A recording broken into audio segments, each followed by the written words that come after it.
It's often said that the home is where the heart is, but according to new insight from the Royal Institute of British Architects, they're also getting smaller. The average new home in the UK is now only 92% of the recommended minimum size.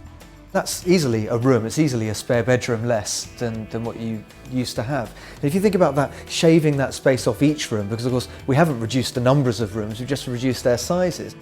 Additional research from Heart of House has found that even though our houses are getting smaller, we're becoming more innovative about how we create more space.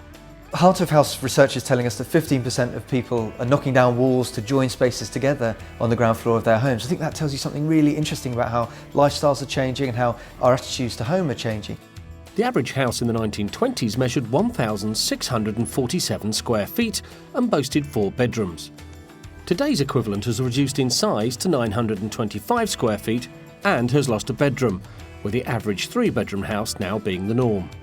In the 1920s, obviously the bathroom, toilet facilities were outside the house, now they're inside the house. The focus of the living room in 1920s, 1930s was the fireplace. Obviously that changed to be now the television. The dining room was where you socialised, and then the kitchen was where you prepared the food. Now you have a kitchen diner, or you have a kitchen in which you socialise. The average 3-bedroom home is 8 square metres short of the recommended minimum for a 2-storey 3-bedroom home for 5 residents. In lifestyle terms, 8 square metres is equivalent to a single bedroom.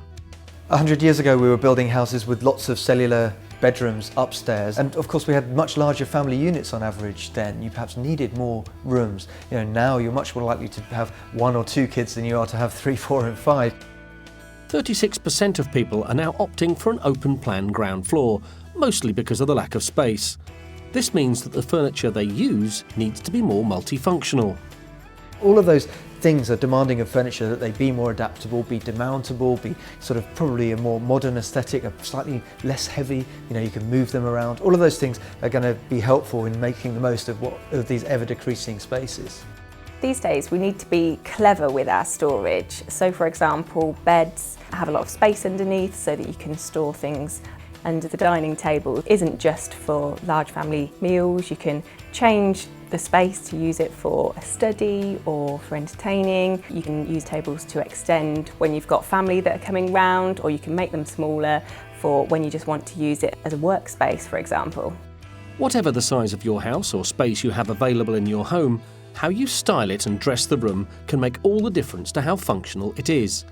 Our research shows that people really want desirable areas in their home. For example, 14% of people want a conservatory, 9% of people desire a walk-in wardrobe in their home. People want to make the most of their space. So for example, moving sofas around so that you can accommodate more friends and family, furniture which you can mix and match and create your own unique look with different textures and materials. These days we're using light in rooms to create a luxurious atmosphere. Rather than just throwing light into a room, we're using different sized lamps, different textures.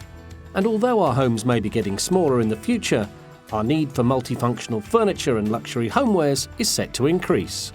These days people have various different rooms in their house which they wouldn't have done 20 or 30 years ago. For example, walk-in wardrobes or ensuite bathrooms. In the next 80 to 100 years, we need to be a lot more clever about the space that we live in and therefore use furniture that's much more multifunctional, making the space work for us rather than us working for the space.